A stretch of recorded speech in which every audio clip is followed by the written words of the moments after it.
Now we begin.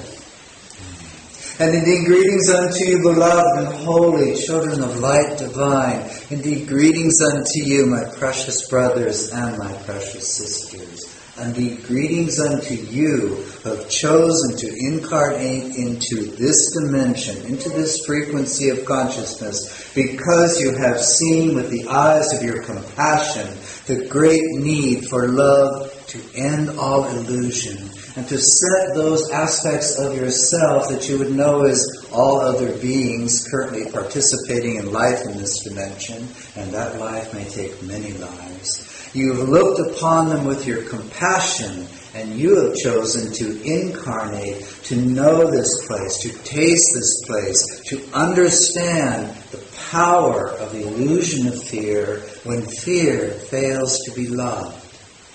For in love the kingdom is remembered. In love the queendom embraces all things and transmutes all things. You are the one who has been sent forth of the Father. You have taken on the sins of the world in order to transmute them in your own personal journey, and thus set this corner of creation free.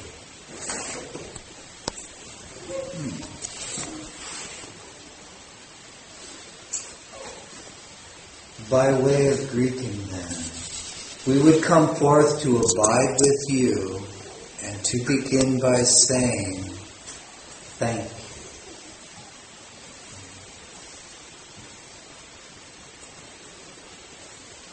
you. Is it difficult then to comprehend that one who has been turned in to the favorite savior of one of your world religions would come forth to communicate with you in this way,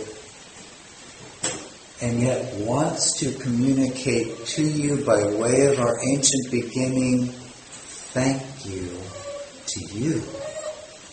Thank you to you who have chosen the task courageously to incarnate and learn what it means to feel that you have forgotten your oneness with the divine, not because you have made a mistake, but because you have been led by your compassion, the compassion of Christ. For Christ looks upon suffering and does not turn away, but enters therein, that suffering itself may be transmuted into the light of perfect remembrance and the expression of love. Have you ever paused long enough to consider that you are indeed the Savior of the world? That you, in your infinite journey, are the one of such vast compassion that you would take on the sins, the mistaken perceptions of the world, to take on the dream of separation in order to understand it, in order to unfold every aspect of its dynamics, and to demonstrate that all those who are still held in its bondage, that there is another way. That behold in me the one who shows you the way to freedom and the reality that only love is real. That is why you're here. No one forced this upon you. And there have been mistakes, never. You and you alone are the light that is lighting this world. Well do I know that many of you would turn to me and perceive that I am the light lighting the world. Perhaps other members of what I have called the Christ Council, that these beings, perhaps it's Mary Magdalene that's lighting the world. But you've never paused to realize that none of us are here.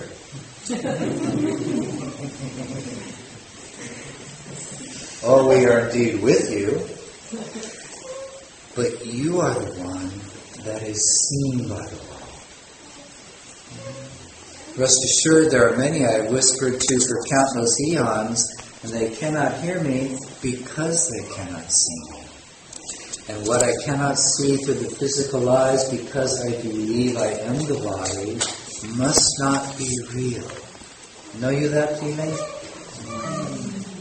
There are some of you who have heard me whispering to you, and you have said, that couldn't be happening.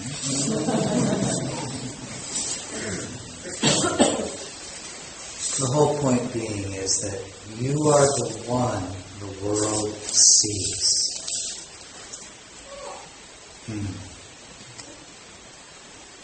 Let the angel of air, which you call the breath, enter and pass through you now as you really truly hear these simple words.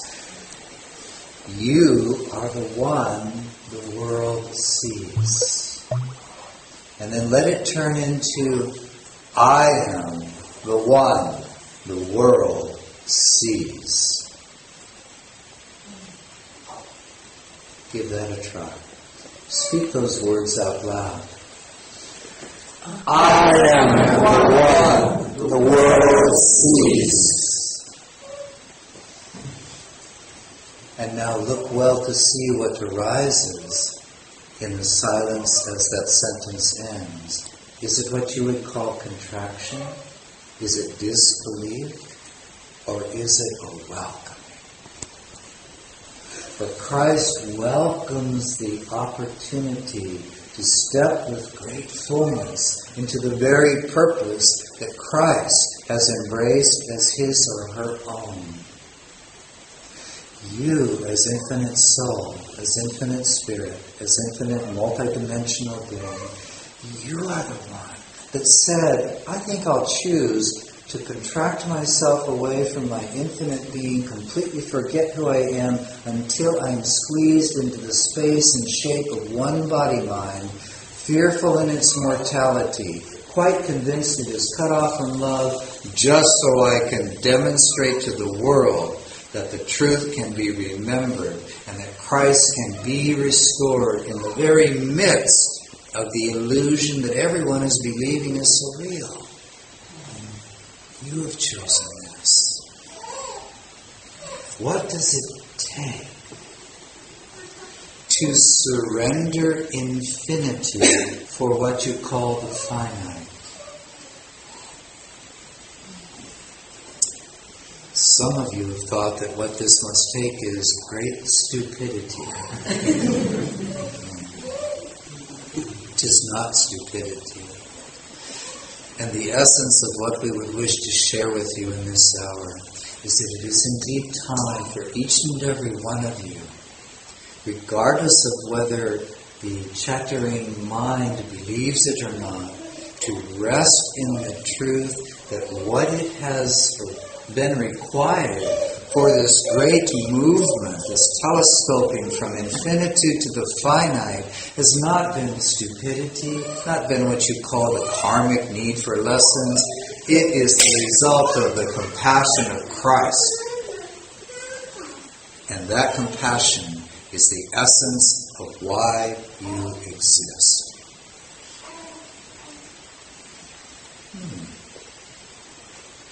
I am the one the world sees. How can it ever be delivered from its delusions unless I demonstrate that I have awakened from delusion in myself? Right here in space and time, right now, through this very body that I once thought was a separation device. For Christ looks upon this thing you call the body, that which is seen by others who believe they are the body, and yet breathes through it differently, gestures through it differently. Christ is moved only by compassion itself. That compassion to join with another in their suffering, to come into the world where they are, just to show them the back door out. You are that one. And to rest often until the seed of this simple truth is planted in fertile soil in your being. that you recognize that the mind is changed, that the heart opens, that the entire body, the nucleus of what you call the cells of the body, more space than matter, but nonetheless, this seed must drop in so fully and deeply that it becomes your rock-bottom truth. I am the one the world sees, and it is my compassion that has moved me to telescope myself from infinitude to finitude, just so that those who yet suffer the dream of separation can behold before them one who has awakened, who knows the truth and shirks from it no longer, but welcomes each moment of relationship, each moment of time, as the very space in which Christ can descend and set all things free. How does that feel?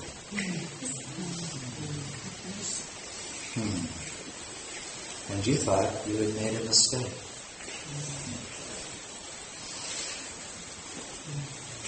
The mistake comes because it itself is an aspect of taking on the sins of the world. You must come to believe you've made a mistake in order to enter into the peculiar vibrational pattern that is holding humanity in separation. Imagine if you were to go to a party, invitation only. Do you not need to carry in your pocket the invitation, or otherwise the doorman goes, "I'm sorry, we cannot let you in." What is the invitation into this realm? I am separate from the Father. I am only the body. I am lost. There is no hope. Fear is what is real. Love, that is something to hope for in some idealized future. This you have put into your pocket and descended into forgetfulness. Without it, you don't have the key to enter fully into this dimension at all. Christ puts the key in his pocket, although of course Christ has no pockets, and begins a vibrational process born of compassion. It says, I am willing to leave my place at the right hand of the Father, to use that language, which, by the way, is not something I ever said. There are many things I've never said.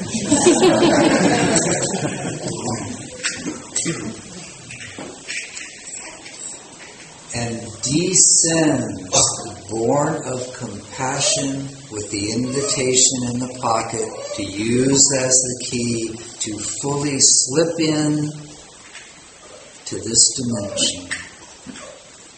You must come to believe that you are not that one in order to slip into this dimension. And in the midst of the dream itself, to begin the journey, the stirring. You know the stirring? It comes to you between two thoughts in the middle of the night. It starts to whisper to you, come home, come home. You are that one. You know that voice? Have you not believed that voice is something else? Have you not wondered if perhaps you need some good drugs? Have you not perhaps attempted to use the things of the world as the drugs to try to keep the voice away? Yes.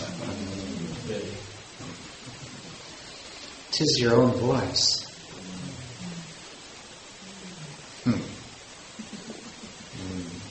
The voice I am fearing that says, come home and awaken, is my very own voice.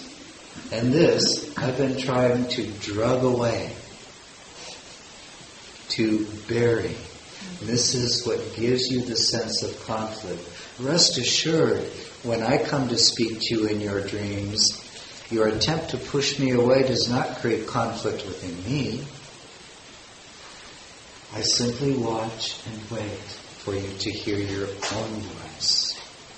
But because the dream of separation absolutely requires that you believe that voice to be the voice of insanity, there are those of us that come and, shall we say, serve as a substitute for your own voice until you are ready to welcome yourself to yourself.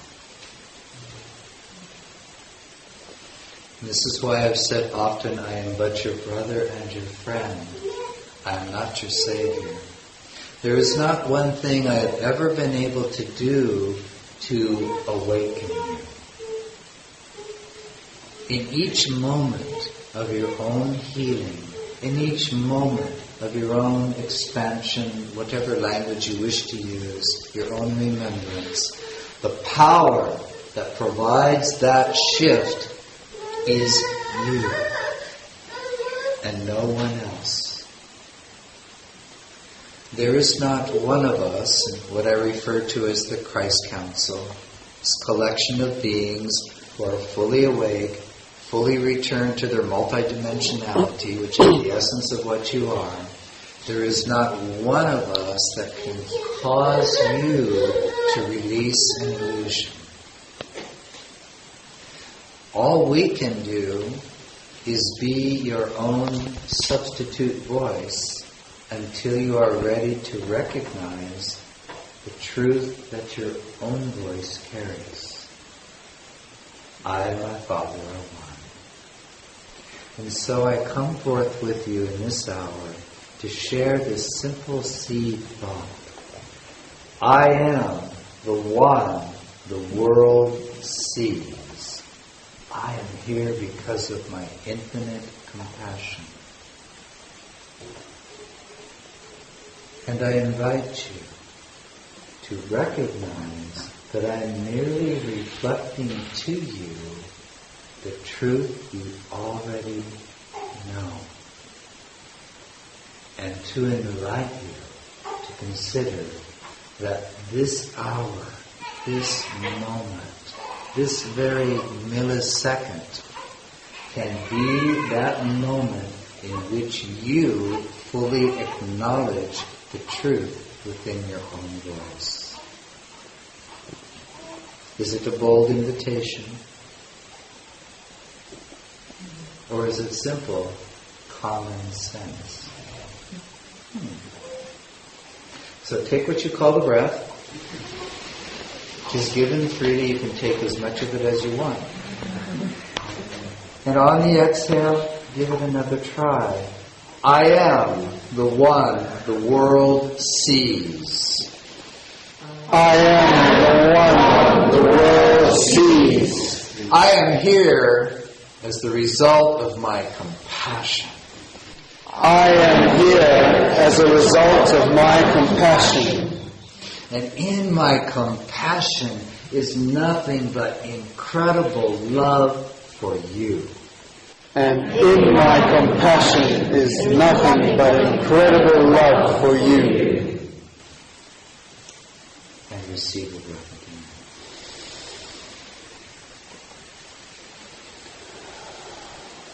again. Notice what you notice. Would you be willing to let that seed thought be, which many of you would call as a mantra or a prayer, until it becomes so integrated into your being that it is no longer something you're hoping is true, but you are the one who knows it. What would it be like to let that one seed thought become so integrated in your being that it is what's activating you to step into each moment of relation? What if you remembered it before every spoken word, before every choice? What might change in the nature of your journey? What would it be like to rise tomorrow in your morning here in this wonderful summer land, slightly dampened today, and to rise before dawn and to go stand in the grass in your bare feet and shout it out to the entire universe? But because you are Christ, it's perfectly acceptable to sleep in and do it at 11 o'clock.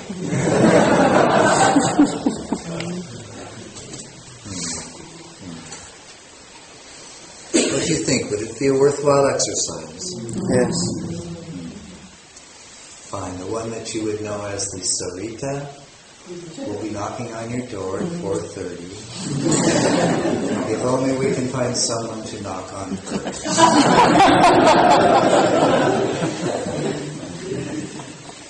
Perhaps I will. It is a beautiful seed thought, is it not? Yes. Only the truth can be true always, and only the truth can set you free. This is why in every given moment, you are the one with the opportunity to be the one who chooses to remember the truth, to be it, to speak it, to gesture it, to give it, because you are first receiving it for yourself fully. This is rather important. For you cannot give what you refuse to receive. Have you ever been frustrated in your desire to be loving? Have you ever felt like just not getting it right? It is because you're not receiving it deeply enough. You're going to have to become tremendously, infinitely more divinely selfish than you've ever been before. For in your choice to be divinely selfish will be birthed the power that can transform and heal this world, one soul at a time. You're going to have to make some simple decisions. The first of these decisions is this: nothing matters more than the depth and quality of my own receiving of God's love for His one and only precious child.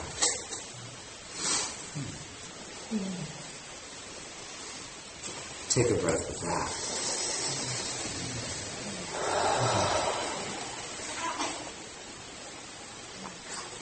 Nothing matters more. Can you feel it butting heads up against the ego's thought system that says, that's awfully selfish?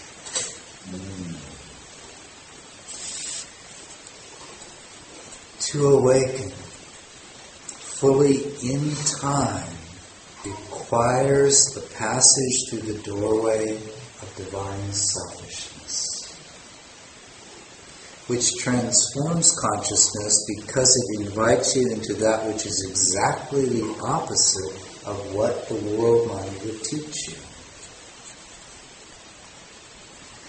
The world wants you to be an inexhaustible source of giving of yourself to it. And it wants you to set aside receiving the truth of love for yourself. Know you that feeling? The messages you have received from the world, that this is what is required. That begins to change then when you decide that there is nothing of greater importance than my capacity to receive deeply, and the quality of that receiving of God's infinite love for His one and only precious child. And that is who I am. So I'll get to you in 5 minutes. Right now, I must be about my Father's business. And the Father's business is to love you. And that love is limited to the degree that you obstruct your own receiving of it first. Seek first the kingdom, and all things will be added unto you. Enter the door in this way. I am that one. Nothing matters more. Not my spouse, not my children. Nothing could possibly matter more than my own deepening my willingness to be so selfish that I want to drink deeply of this infinite elixir of God's love for me. Now, why might you imagine that nothing could be more important than this? How do you give what you have not yet possessed? How can you ever hope that love can operate through you if you're starving yourself of love first?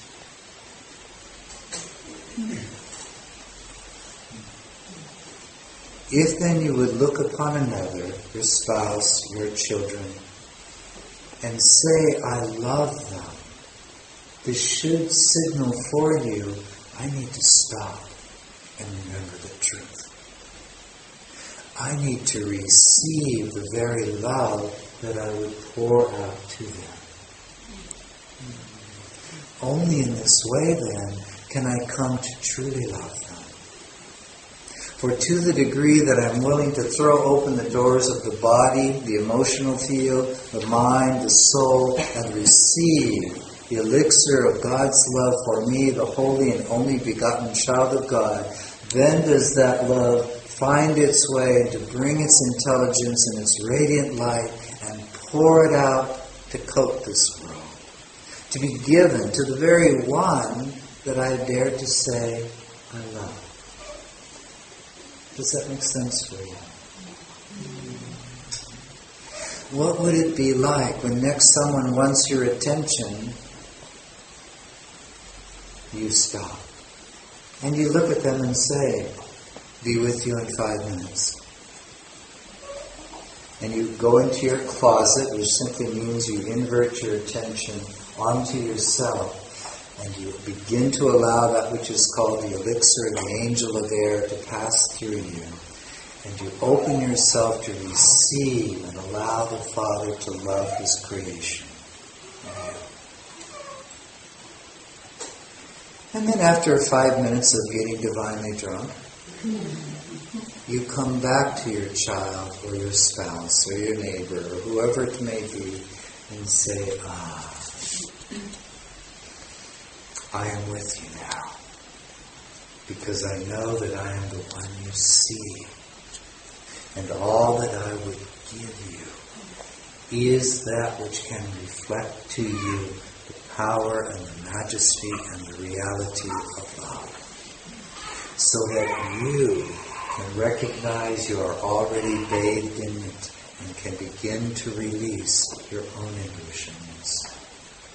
The greatest of acts of love is the choice to seek first the queendom.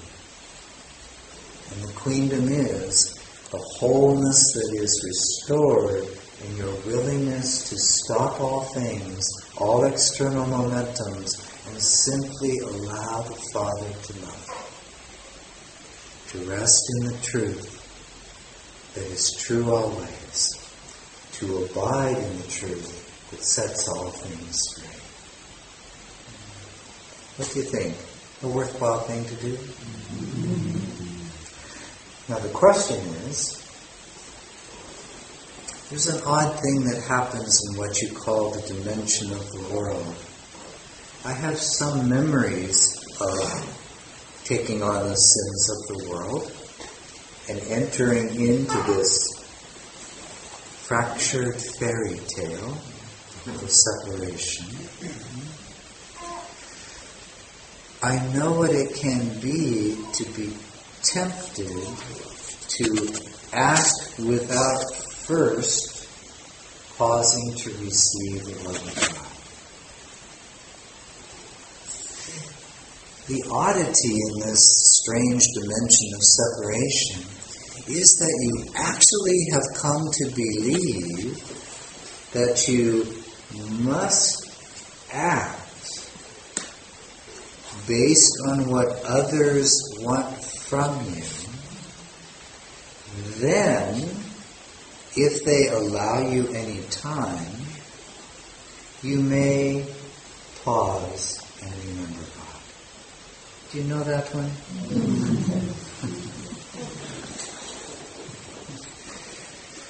Yet to awaken is to bring about a complete reversal of the thought structure of the entire world. This can occur nowhere except where you are. Therefore, as your goal, born of your compassion, is to fully be the one the world sees and knows that in its midst is one who has awakened, and thus they can be attracted to take up the pathway you have followed, that they can release their illusions and remember the truth that is true always. What is required is to stop thinking with the world and to start remembering the truth that is prior to the world. To seek first the queendom is to choose to stop the momentum of the world mind in your being and do nothing but enjoy receiving the infinite love of God for yourself. When was the last time you did that?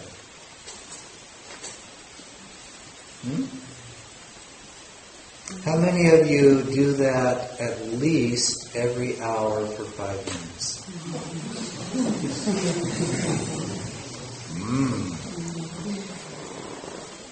Once every 3 years? Can you begin to see that there's a habit in the dream of separation itself that keeps some, what you call like the old plastic records that go around with the groove that creates the skip? What is this strange habit? When there's a momentum or an event or something happening in the world, I must respond and pour my energy into it and give it my attention before I remember the truth and allow myself to drink the elixir of love.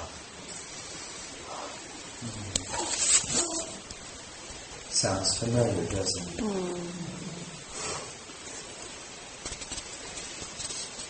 You are here because of your compassion.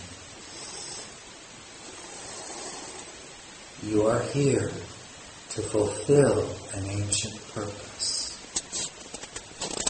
This is the only thing you want. You have never wanted the things of the world. That's not why you came.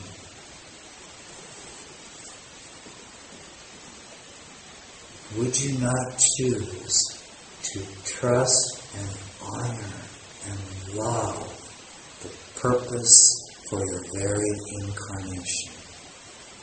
The compassion to take on the sins of the world, to transmute them in your being, and thus be the one the world can see. Is it not time to honor with great devotion the very purpose that has brought you here, the compassion of Christ, and to honor with great devotion the compassion of Christ is to selfishly desire to protect, to love, to guard, to drink in, to die for the kingdom. But this is the thing of great and only value. And no more will I go out from my Father's holy place without my Father. I will not enter the realm of decision-making. I will not enter the moments of relationship. I will not enter into the field of the world mind anymore without my Father's love. Now you have this habit in the world of the body you call the breakfast. You know that? You wake up in the morning and go, well, I've got a busy day, I need my breakfast. And you make sure you devour the substances and you mix them all up and you swallow them and chew them and the digestive juices break it down and sometimes it tastes so good you eat 5 times more than you ever would possibly need in a given day anyway.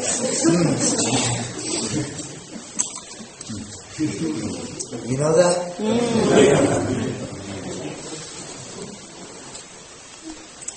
Tomorrow morning, before you have your physical breakfast, have your heart breakfast. 5 of your minutes. It's quite convenient that there are 5 fingers and things on the hand. 5. Not 6.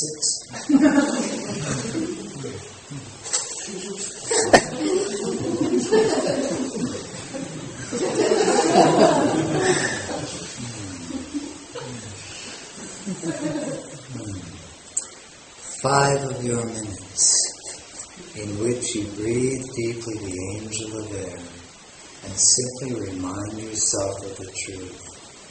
I notice that I have awakened in the physical form in this world. It is my compassion that brings me into this day, just as it brought me into incarnation. I have come to take on the sins of the world and transmute it by being the one who remembers the kingdom first.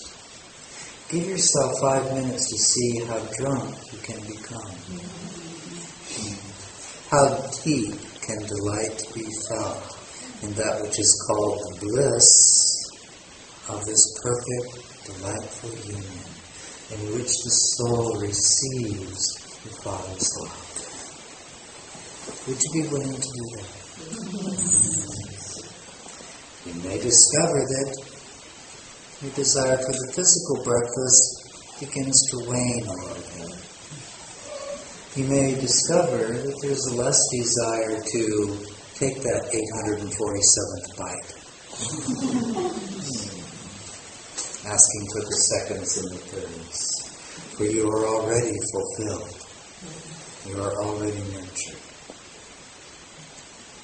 So is everyone here willing to do that in what you call your tomorrow morning? Yes.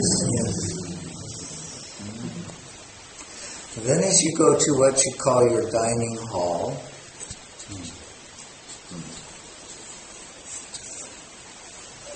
the world is an interesting place. Someone builds a building and tells you must eat in this room. And you say, okay.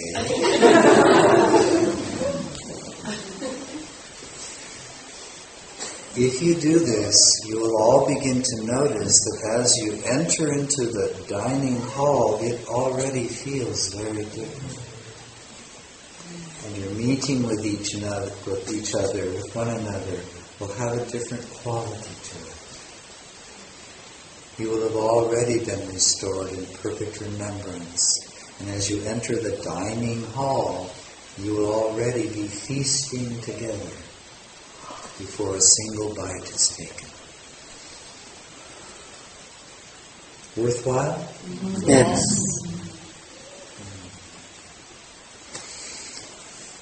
Compassion then. Genuine compassion is first compassion for yourself. To embrace your very journey as the one who has chosen through the courage of compassion to take on the sins of the world. Nothing has arisen by accident. Nothing has come that you have not called.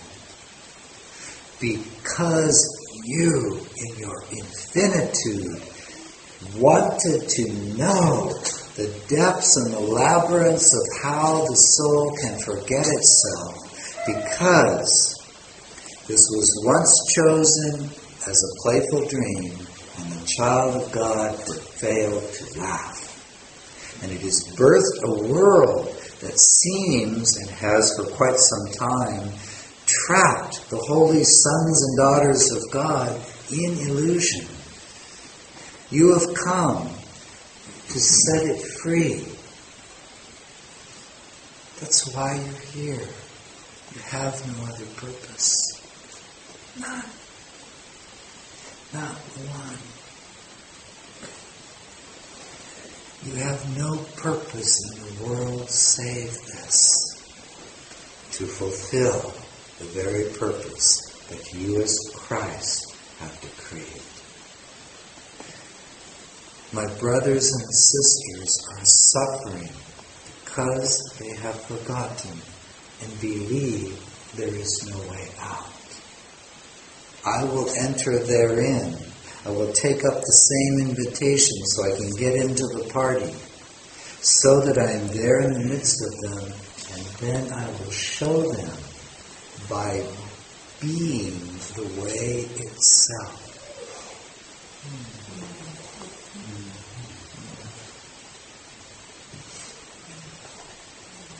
To serve is first and foremost the choice to receive for yourself.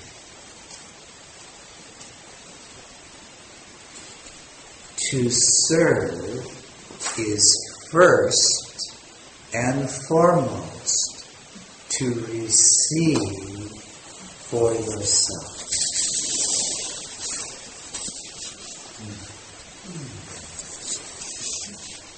To serve is first and foremost to receive for yourself.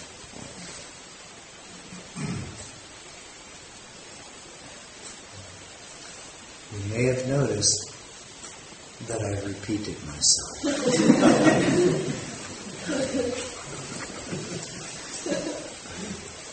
You may wish to ask of yourself the question, I wonder why he has chosen to do this. Could it be that this may have some shred of importance?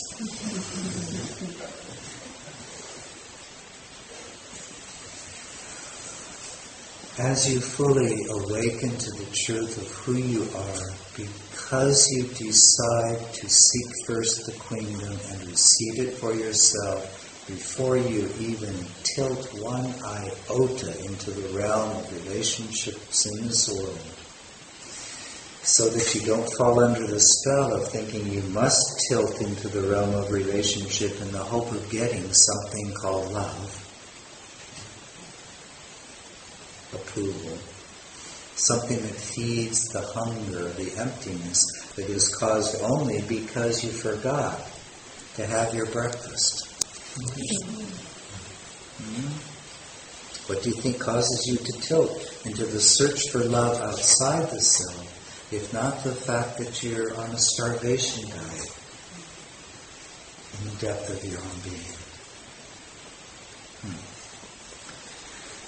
So have your breakfast first, so that you will not fall into the temptation of believing that what you seek must be found outside yourself. Know you that one? Would you not say this is a prevalent habit of the world? Is it not that which keeps the world spinning and getting nowhere? Interrupt the momentum of the mind by remembering why you have come. Bring compassion to yourself and spend that 5 minutes, and then the 6th minute, and the 7th, and the 10th, and the 12th, interrupting the pattern of going that way and go this way. Open to receive and to drink deeply the love of God for His only creation. Be restored, be fulfilled, and then I've had my breakfast. I think I can now get on with my day. For my day can have no purpose but this. I am the one the world can see.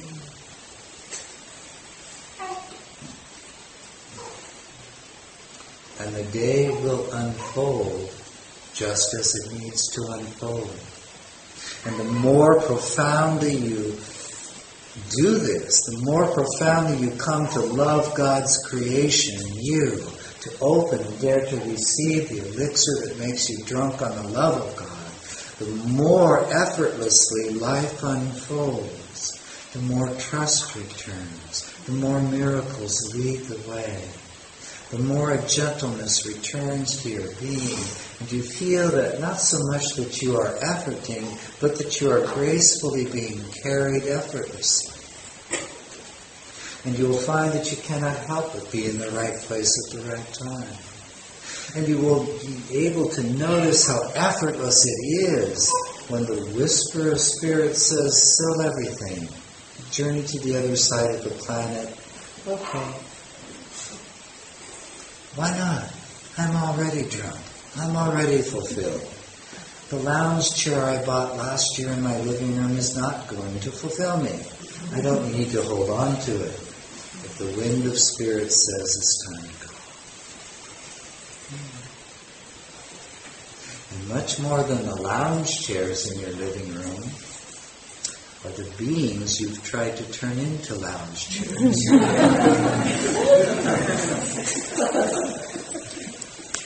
Know you that?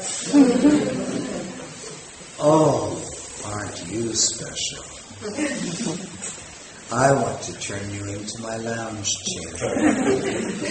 Let me recline into you, so I feel fulfilled. What?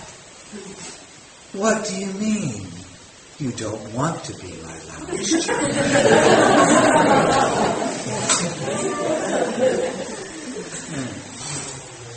Know you the suffering that can come from that?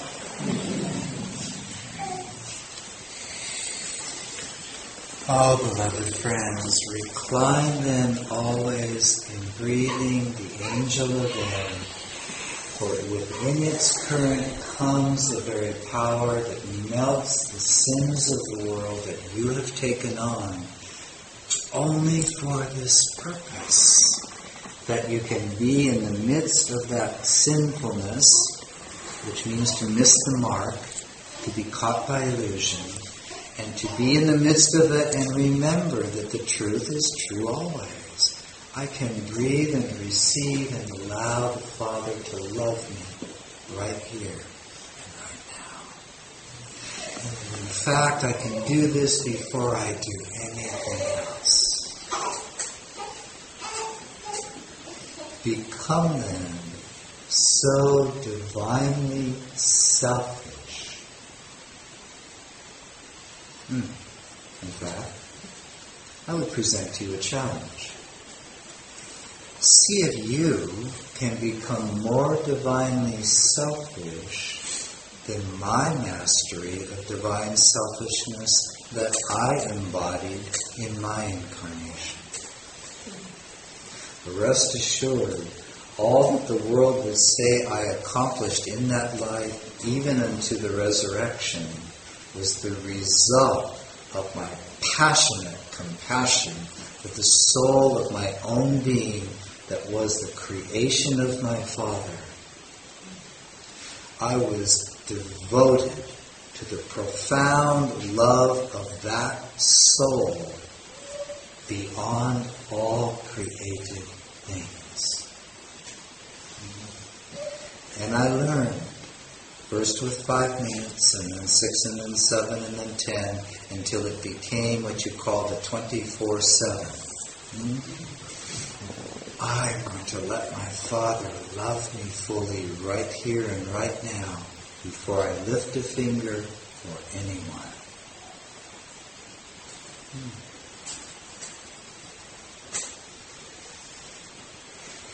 Anybody up for the challenge? Yes. Yeah. Are you willing? Yes. So you're going to become more divinely selfish than even that Jeshua ben Joseph fellow. And look where it took him.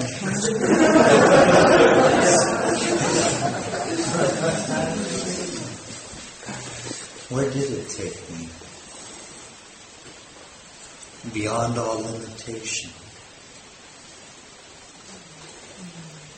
Beyond any subtle possibility of fear having power over love. Where did it take me? It took me into the heart of your very soul. Listen well to what was just said. Have you not ever wanted to join with another? To feel true intimacy and connection? Has anybody ever had that desire? Occasionally, every other leap year. Indeed, is it not time to leap into such profound intimacy and connection and communion that it cannot be comprehended in the languages and words of your world? For when you become so divinely selfish, when you are absolutely devoted to wanting to receive the Father's infinite love for you before you lift a finger or move a molecule or make a decision, before anything of creation moves whatsoever, it will carry you into a connection and a communion and an intimacy that cannot be spoken of. It will carry you into the heart of the soul of every aspect of creation itself. And you will know all beings and all aspects of creation from the deepest inside of that creation. Your home will be the soul of all creation. It's not a bad neighborhood to live in.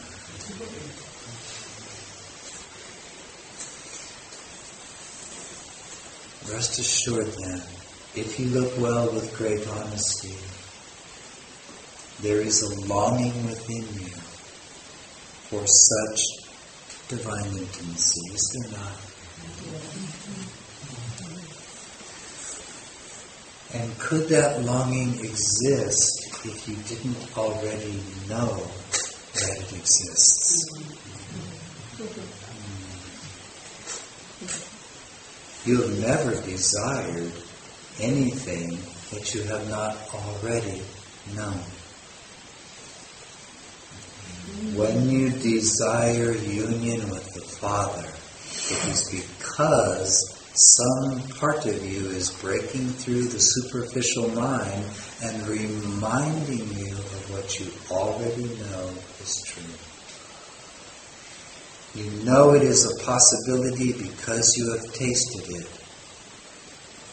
You are the one that seemed to set it apart and aside because your compassion for your brother and sister is so profound, so deep, so rich, so motivated by love that you were willing to let it all go to join with them in the suffering of their dream.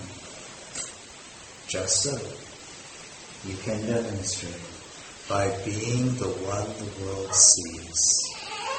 That it is indeed possible to seek first the kingdom and rest therein, and from this rest, all of life and creation can unfold in a great, effortless, glorious radiance that is the Father's will for the soul. Does that make sense to you? Now, the only way that you can know this is to give yourself to it. I have a great sense that oneness with God is my reality. And tomorrow, I'll let that be restored. But right now, my spouse and my children and the world want my attention, and so I'm going to give them all of my time and attention first, while I starve and forget to have my breakfast. Tomorrow, I'll remember God. Know you that one? That pattern in the mind, which is part of the matrix of the dream of separation. But you have a... This is not part of his language. Mañana. Tomorrow. The tomorrow, I will then choose to drink deeply of God's love for me. It'll be there tomorrow. 'Tis that which creates the feeling you've known of delay. Delay. Delay. I know I'm not quite fulfilled. I really want to be fulfilled, but I can do that tomorrow. Can you? Is there any way to drink deeply and thus be fulfilled tomorrow? Yeah.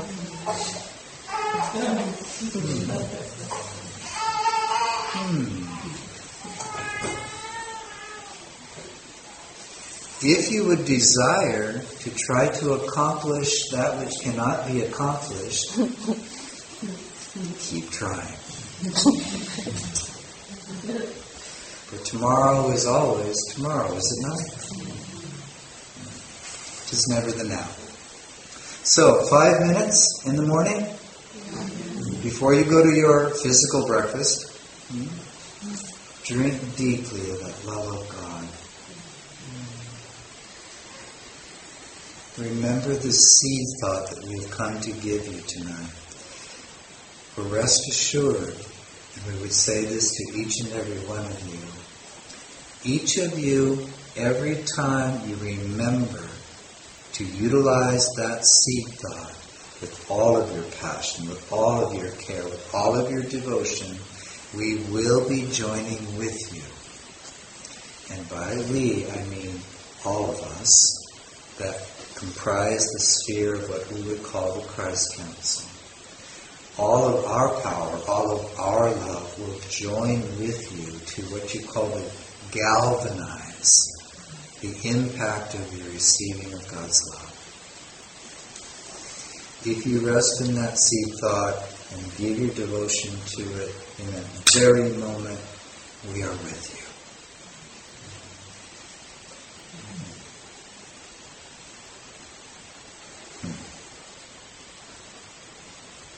Would that be okay? Yes. So, how are you all doing? Wonderful.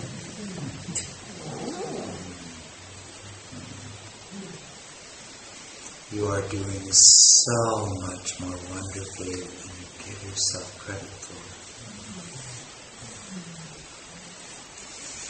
for. Often, when you feel that the suffering has been the greatest, you are at the edge of your greatest accomplishment.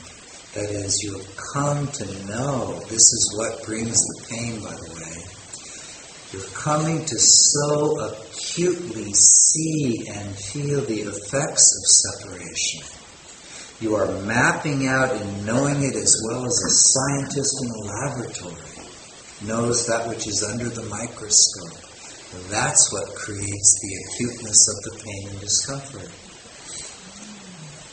You see, when you're sufficiently drugged out and tranquilized yourself with the trivialities of the world, you don't even notice you're in pain. True or untrue? True.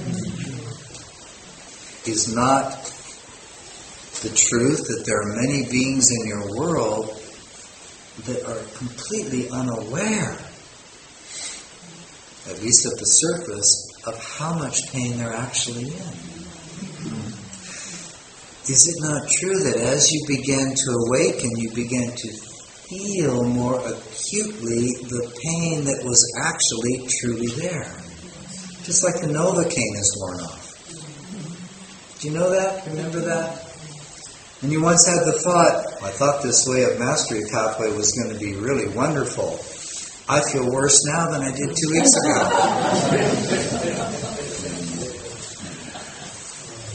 This is a blessing. So I invite you right here and now to drink this in. When I am feeling what I call my pain or confusion or doubt, my mourning, so acutely, this is to be celebrated.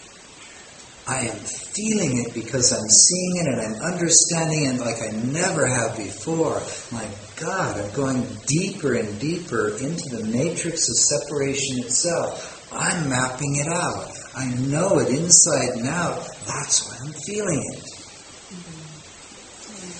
And as I feel it so acutely and deeply, I am moving ever closer to the utter transmutation of it in the receiving of God's love. Does that make sense for you? Your acute suffering, your longing, is not a sign of failure. It means you're getting very close.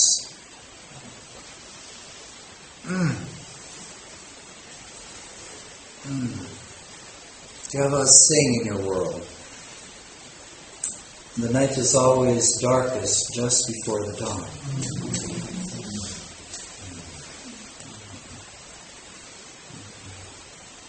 Has anybody here ever disliked the pain of their separation?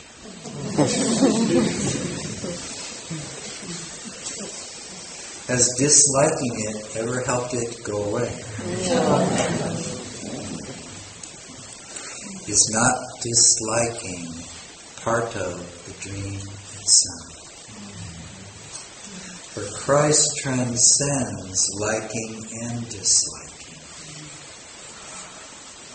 because love has nothing to do with liking and disliking. Love allows all things, trusts all things, embraces all things, is already transcendent of all things. Love does not look upon things personally, which is where you come into the fracturing of liking and disliking, attraction, pulling away from. Love embraces all things. Love is that which is whole unto itself. It is its own reward. It knows neither beginning nor end. It does not arise because of anything coming together in time.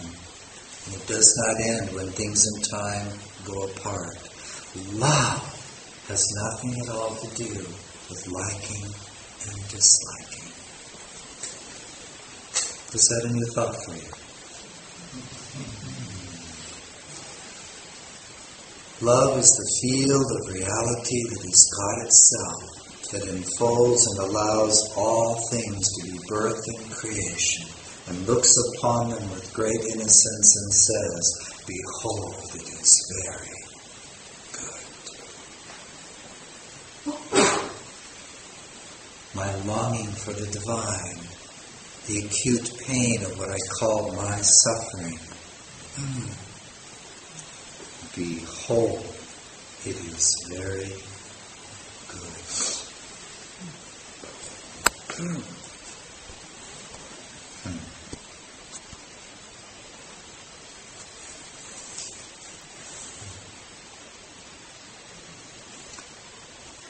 turn to a brother or sister that is near you and look in their eyes for a moment.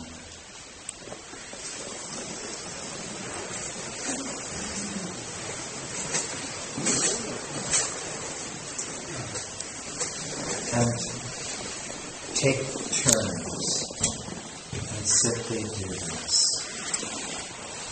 Lean closer to them. Notice you don't have to get nervous, you don't need to say anything, and simply say to them, I am the one the world sees.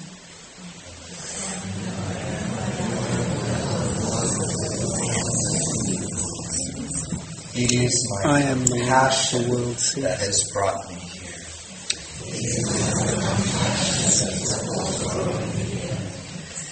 And in this compassion, all there is within me is tremendous love for you.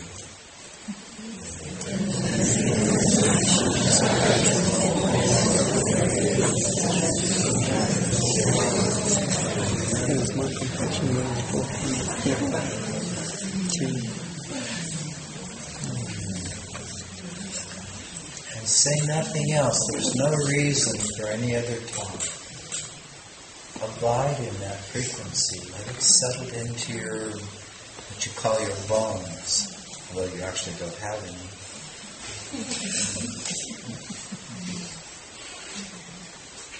Feel it as you look into their eyes. You see, when you abide awake as Christ in the field of time and in the field of form, when you speak the truth, you feel it through every cell of the body. It emanates, what you call it resonates. It extends out from you and it enters the auric field of the other and it holds them in the truth that is true always. It becomes unshakable.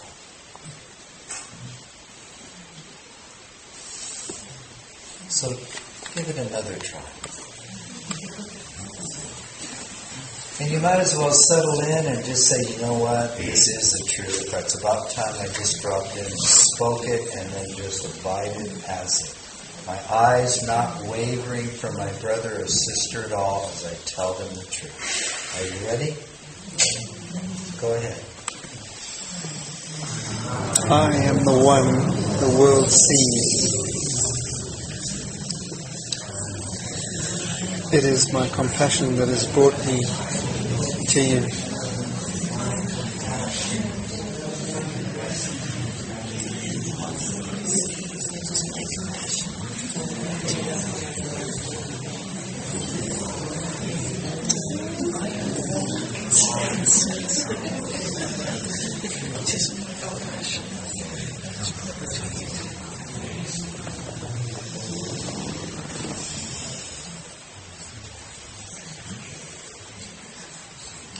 When you have both shared this, just rest in silence and feel. Let your eyes not waver one from another. Do not look away, but abide. Recognize the truth together.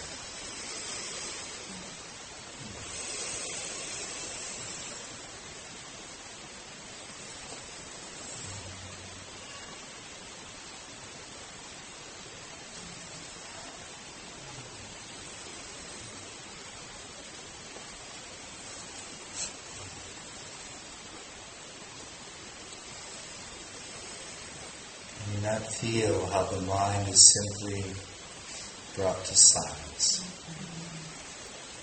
Things stop wavering back and forth energetically in the nervous system.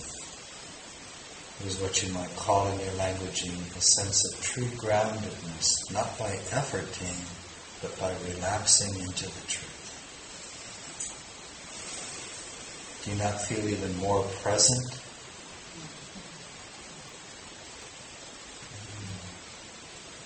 Does it feel as if past and future have disappeared?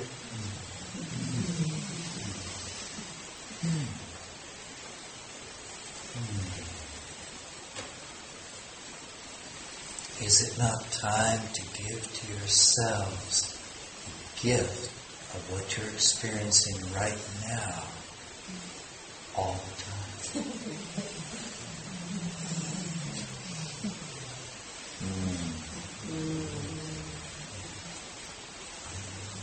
Is it not what you always wanted?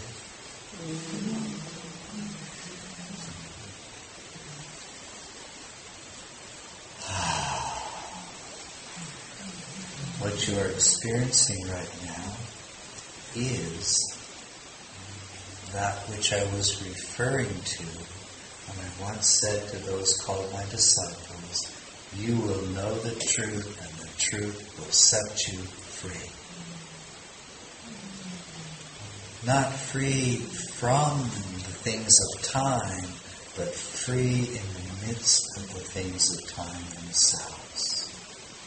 Where can you find freedom, if not precisely where you believe you were bound?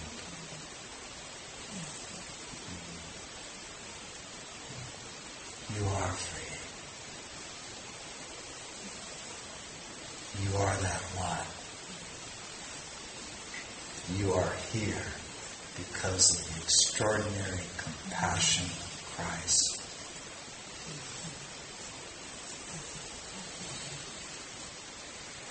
And there's nothing in you for all beings except this extraordinary love. Can you feel it right now? God is love. To rest in that extraordinary love, to desire, to want it, to be in it, to water it, to crave it, to give it, is to have God. Rest in this simple truth. You and the Father are one. And God is present as this overwhelming, extraordinary love for your brother or your sister. Whether they come temporarily as spouse, child, friend, they are your brother and your sister. They are that which the Father has birthed. They are that which has been sent to you and placed before you that you might love them.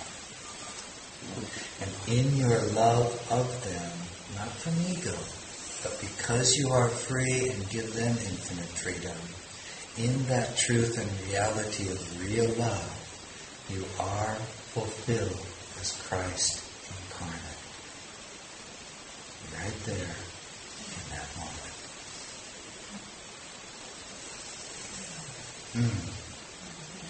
Is it not time to give up waiting for tomorrow?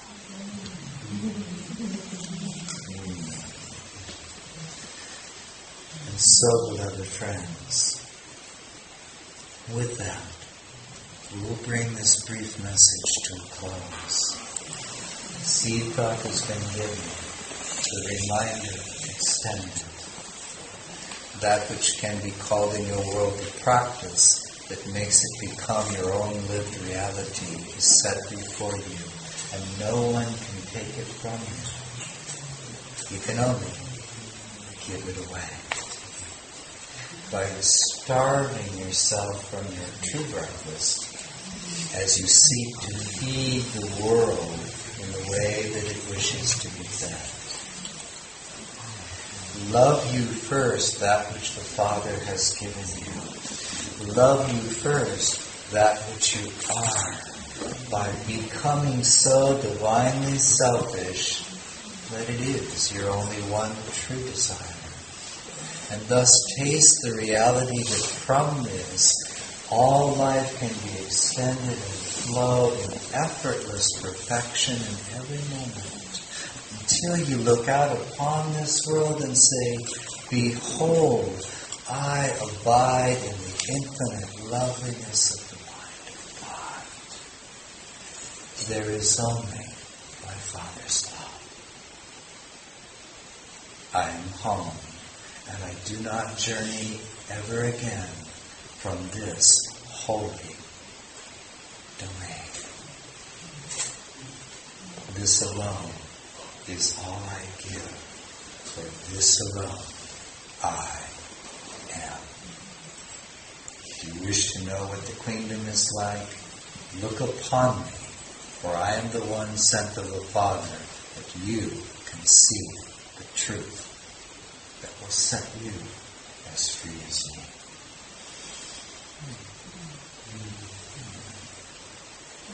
And then what is left to do but to sing, to laugh, to dance, to play, to celebrate, to praise the name and the vibration of that one from whom all things have arisen, whose love has never been tainted, never been limited. What is there left to do but to get on with the great celebration of love's reality? And your laughter and your dance and your truth and your vibration will reach out and change the domain of this entire world into that which reflects and reveals and gives the kingdom of heaven itself. And verily I say unto you that with us the day will then arise that you will see this vibrational field that you've known as the world become as light itself. And the things of time will have completed themselves.